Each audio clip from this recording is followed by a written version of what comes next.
దీనికి అన్నీ ఎక్కువేరా. హారికేదరా ఇంకా రాలేదు. హారిక రే అది కూడా మాటలోనే వచ్చేస్తుందిరా.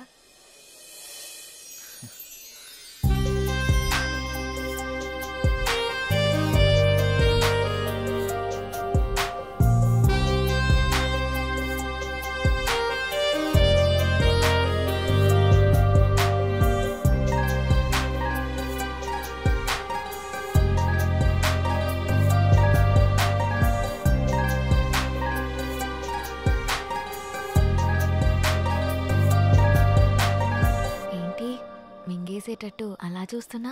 ఈరోజు చాలా బాగున్నావు హారిక. అంటే చాలా కొత్తగా ఉన్నావు. కొత్తగా అంటే ముద్దొచ్చేలా. అవునా? అయితే ముద్దు పెట్టుకో. ఇక్కడ ఇక్కడే. ఇంతమంది ముందా? అవును, అమ్మాయిల నుండి అప్పుడప్పుడే బంపర్ ఆఫర్స్ వస్తూ ఉంటాయి. ఎలా ఇంతమంది ముందు? నీకు క్లూ ఇస్తా. ఏంటి? ఇప్పుడు టైం ఎంత? 8:58. ఇంకో 2 minutes లో ఫేస్ చేంజ్ అవుతుంది ఏరియాలో. ఫేస్ చేంజ్ అవ్వడానికి 30 seconds పడుతుంది. ఆ టైంలో నువ్వు పెట్టేసుకో. కరెంట్ ముందే వచ్చేస్తే మన సినిమాని అందరూ చూస్తారు. వద్దు. సరే నీ ఇష్టం. ఇష్టమైతే పెట్టుకో. ఇందులో నా బలవంతం ఏం లేదు. లవర్స్ ఏదో సీక్రెట్ గా మాట్లాడుకున్నారు. మీ సిత్తు అందరి ముందు నన్ను ముద్దు పెట్టుకుంటానని ఛాలెంజ్ చేశాడు. రే నువ్వు రొమాంటిక్ అని తెలుసు కానీ ఇంత రొమాంటిక్ అని ఇప్పుడు తెలిసిందిరా. రే అది కాదురా. అయినా ఎంతమంది ముందు ఎలా పెట్టుకుంటావురా? నేను కూడా అదే ప్రశ్న అడిగాను జాంగ్రీ. 9 గంటలకి కరెంట్ పోతుంది, మళ్ళీ రావడానికి 30 seconds టైం పడుతుంది, ఆ గ్యాప్ లో పెట్టేస్తా అన్నాడు. అంత మాట అన్నాడా? నువ్వు మామూలుడు కాదురా. సరే సరే మీ పాటలు మీరు పాడండి, నేను ఆ పక్కెళ్ళి తింటాలే. రే అది కాదురా. 9 గంటలకి అని చెప్పావు కదరా. కానీ కానీ వాడికి ఎందుకు చెప్పావు? ఆడియన్స్ ఉండాలి కదా. నంబర్ 4 ఇప్పుడే బీరేశాను. ఇక మనకు చికెన్ డిన్నరే తిన్నారు. బాత్రూమ్ పోయేస్తానే. సరే. నెంబర్ 4 ఎప్పుడు ఆ పబ్జీ అనా? మరే నీకు ఇంట్రెస్టింగ్ లైవ్ గేమ్ చూపిస్తా. ఏంటది? జుమాన్జీ అక్కడ హారికన్ సిద్ధు ముద్దు పెట్టుకుపోతున్నాడు. అవునా? నీ గడ్డం మీద ఒట్టు. గట్టిగా స్కోపేశాడు కదా. ఏంటేసేది? వాళ్ళిద్దరు గాని ముద్దు పెట్టుకుంటే నేను 7 o'clock బ్లేడ్ తో నా పేక కోసుకుంటా. నువ్వు బ్లేడ్ రెడీ చేసి అక్కడ పెట్టరా సమరంగా. నేను తెచ్చి పెడతా గానీ ముందు అక్కడ చూడు. చూస్తా. Your time starts now. 10, 9.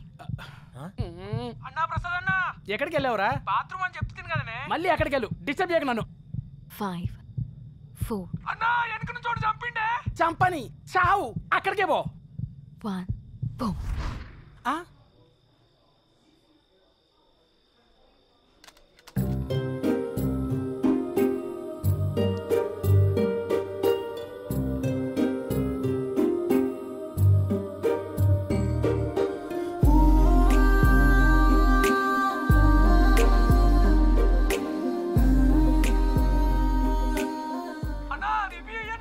ఇవ్వా వస్తుండే మళ్ళీ చంపుతాడే. చచ్చిపో, పీడబోతుంది.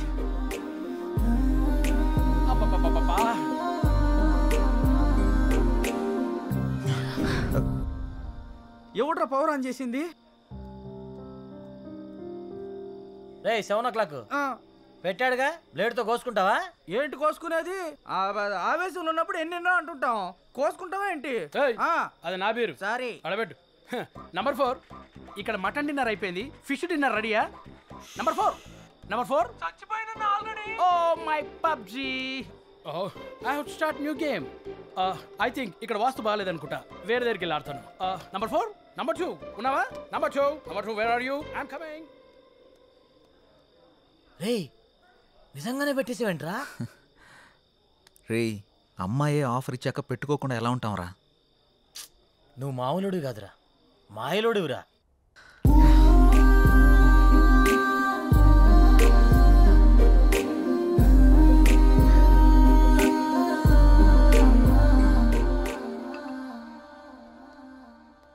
సురేంద్ర సార్, మన ఫస్ట్ లుక్ పోస్టర్ లాంచ్కి ఏర్పాట్లన్నీ పూర్తయినట్లేనా? అవుతున్నాయి సార్. శ్రేయాస్ మీడియా వాళ్ళు బాగా చేస్తున్నారు. వాళ్ళుండగా మనకి ఏ టెన్షన్ లేదు సార్.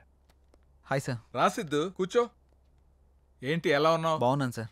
సార్ ఇందులో మూవీ ప్రమోషన్కి సంబంధించిన కొటేషన్ ఉంది, మీరు ఫ్రీగా ఉన్నప్పుడు ఒకసారి చదవండి సార్. ఓకే.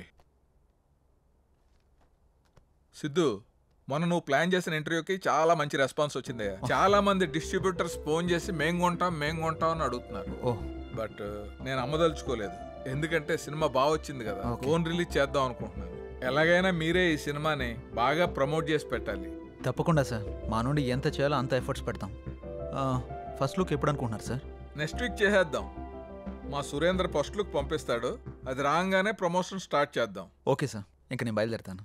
ఉంటాను.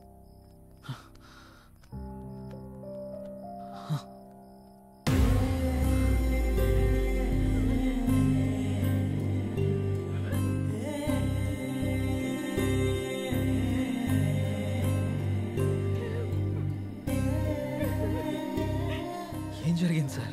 సూసైడ్ చేసుకున్నారు సిద్ధు. సూసైడా? ఎందుకు సార్? సినిమా రిలీజ్ అయిన రోజే హెచ్డి ప్రింట్ పైరసీ బయటకు వచ్చేసింది. ఇప్పటి వరకు కనీసం 50 లక్షల మంది డౌన్లోడ్ చేసుకుని ఉంటారు. ప్రింట్ బయటికి రావడంతో థియేటర్కి జనాలు రావడం మొత్తం తగ్గిపోయారు. రిలీజ్ అయిన 2వ రోజే మొత్తం కలెక్షన్స్ అన్ని పడిపోయాయి. పైగా అయోధ్య సినిమా కోసం ఆయన 200 కోట్లు అప్పు చేశారు సిద్ధు. అప్పుల వాళ్ళు ఫోన్ల పైన ఫోన్లు చేశారు. అప్పులు ఎలా తీర్చాలో తెలియక, సినిమా పరిస్థితి ఏంటో అర్థం కాక ఆయన సూసైడ్ చేసుకున్నారు.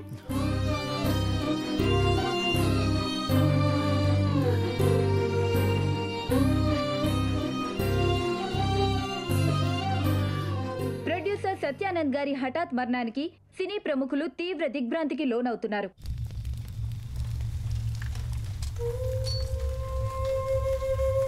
మనం పోయినా మన సినిమా ఎప్పుడు బ్రతికే ఉండాలి. నా ఊపిరి ఉన్నంత వరకు సినిమాలు తీస్తూనే ఉంటాను, సినిమాలు తీస్తూనే పోతాను. పదరా రే, అందరూ వెళ్ళిపోయారా? పదరా. అంత మంచి మనిషి ఇంత సడన్గా చనిపోవడం ఏంట్రా? సినిమా మంచి హిట్ అయింది, అంతా బాగానే ఉంది అనుకునే టైంలో అసలు ఈ పైరసీ ఏంట్రా? అసలు ఆ సినిమా బయటికి రాకపోయింటే ఆయనకి డబ్బులు వచ్చేవి, ఆయన బతికేవాడు కదరా. అంతేరా, మార్నింగ్ రిలీజ్ అయిన సినిమాని మధ్యాహ్నం లోపల పైరసీ చేస్తున్నారా? ఈ ఒక్క సినిమానే కాదురా, ఇంతకు ముందు అత్తారింటికి దారి, గీతా గోవిందం, టాక్సీ వాళ్ళ, ఇలా ఒకటేంటి రిలీజ్ అయిన ప్రతి సినిమాని పైరసీ చేస్తున్నారు. చెప్తాను, చూసేవాళ్ళు చేసేవాళ్ళు అందరూ బాగానే ఉన్నారు, కానీ తీసేవాళ్ళు ఇలా అయిపోతున్నారు. ఇన్ని రోజులు నాకు ఏదో చేయాలన్న వెళుతుండేది, కానీ ఇప్పుడు నాకేం చేయాలో క్లారిటీ వచ్చింది. దీని వెనకాల ఉన్న ఏ ఒక్క నా కొడుకుని వదిలిపెట్టేదే లేదు.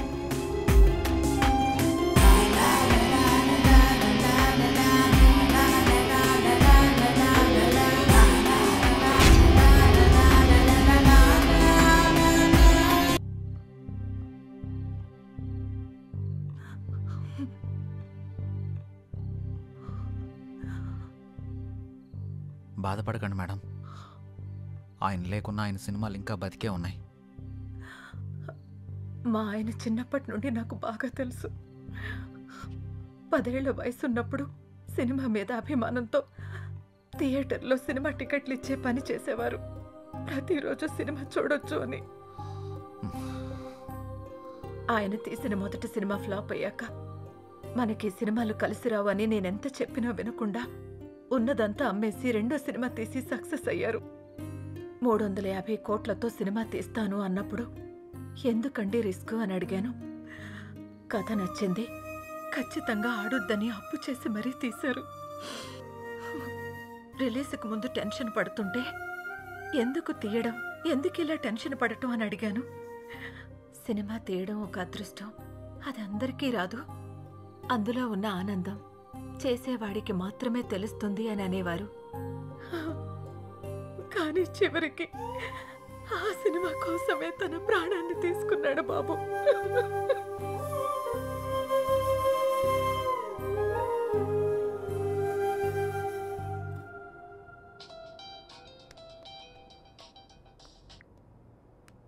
హలో చెప్పరా. ఆ సైబర్ టీం వాళ్ళ కాంటాక్ట్ దొరికింది, వాళ్ళకి కాల్ చేశాను, రేపు మార్నింగ్ అపాయింట్మెంట్ ఇచ్చారు. సరే, రేపు వెళ్ళి కలుద్దాం. సార్, నా పేరు సిద్ధు, నేను హెచ్ఎంటీవీలో జర్నలిస్ట్ని. వీళ్ళు నా టీం. మొన్న అయోధ్య సినిమా పైరసీ అయ్యి ప్రొడ్యూసర్ సత్యానంద్ గారు చనిపోయిన విషయం మీకు తెలిసే ఉంటుంది. నాకు ఈ పైరసీ గురించి కొంచెం ఇన్ఫర్మేషన్ కావాలి సార్. ఓకే, చెప్పండి. అసలు ఈ పైరసీ ఎలా జరుగుతుంది సార్? ఈ పైరసీ అనేది పెద్ద మాఫియా. ఇది చాలా రకాలుగా జరుగుతుంది. ఈ థియేటర్స్తో లింకులు పెట్టుకొని వాళ్ళు థియేటర్లో రికార్డ్ చేసి దాన్ని వెబ్సైట్లో అప్లోడ్ చేస్తారు. కానీ ఇప్పుడు కొత్త టెక్నాలజీ వాడుతున్నారు. శాటిలైట్ ద్వారా వచ్చే కోడ్ని హ్యాక్ చేసి ఒరిజినల్ ప్రింట్ని బయటకు తీస్తున్నారు. ఆ తర్వాత ఆ మూవీని సైట్స్లో అప్లోడ్ చేస్తున్నారు. ఐపీ అడ్రస్ని ట్రేస్ చేసి ఆ అప్లోడ్ చేసిన సైట్ని బ్లాక్ చేయలేమా?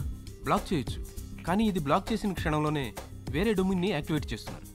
దీనివల్ల వాళ్ళకేంటి లాభం? లక్షల్లో సంపాదిస్తారు. ఎలా సార్?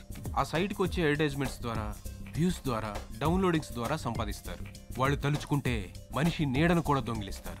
దీన్ని కంట్రోల్ చేయలేమా? మేము ఎన్ని క్రైమ్స్ కంట్రోల్ చేసినా ఈ పైరసీని మాత్రం పూర్తిగా కంట్రోల్ చేయలేకపోతున్నాం. ఇది సిస్టమ్కి పట్టిన వైరస్ లాగా, బాడీలో వచ్చిన ఇన్ఫెక్షన్ లాగా విచ్చలవిడిగా పాకిపోతుంది. దీనికి స్టార్టింగ్ ఎక్కడో ఎండింగ్ ఎక్కడో కూడా అర్థం కావట్లేదు. ఒక సైట్ బ్లాక్ చేస్తే ఇంకొకటి, ఒక చోట పట్టుకుంటే ఇంకో చోట, ఇలా ఎక్కడ పడితే ఎక్కడ, ఎలా పడితే అలా పైరసీ చేసేసి కష్టపడి సినిమా చేసే వాళ్ళ లైఫ్ని స్పాయిల్ చేసేస్తున్నారు. ఇది ఆగాలంటే కొంచెం టైం పడుతుంది. ఓకే సార్, ఏదైనా అవసరం పడితే మిమ్మల్ని కలవచ్చా? Sure, any time. Thank you sir. Bye sir. Bye sir. మేమిద్దరం కలిసి షాపింగ్కి వెళ్ళి వచ్చే లోపల బండి. రే, అంత ఎక్స్పీరియన్స్ ఉన్న వాళ్ళే ఆపలేపారు, మనం ఎలా ఆపుతాంరా? సంకల్పంతో. రావణాసురుడు సీతను ఎత్తికెళ్ళిపోయాక సీత పోతే పోయిందని రాముడు ఊరుకున్నాడా? హనుమంతుడి సాయంతో రావణాసురుడిని చంపి మరీ సీతను తెచ్చుకున్నాడు. అంటే ఇప్పుడు నువ్వు రాముడు, ఆయన హనుమంతుడా? ఏదైనా కావచ్చు, యుద్ధం మొదలు పెట్టాక ముందుకెళ్లాల్సిందే. ఒక పని చేద్దామా? ఏంటి? పైరసీ ఎలా ఆపాలి అని నా ఇన్స్టాలో పోస్ట్ చేస్తే ఎవరైనా మంచి ఐడియా ఇస్తారేమో.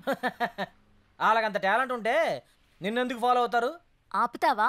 నా ఫాలోవర్స్ లో 2000 పైగా డాక్టర్స్, 20,000 పైగా ఇంజనీర్స్, 30,000 పైగా ఎంప్లాయీస్ ఉన్నారు తెలుసా?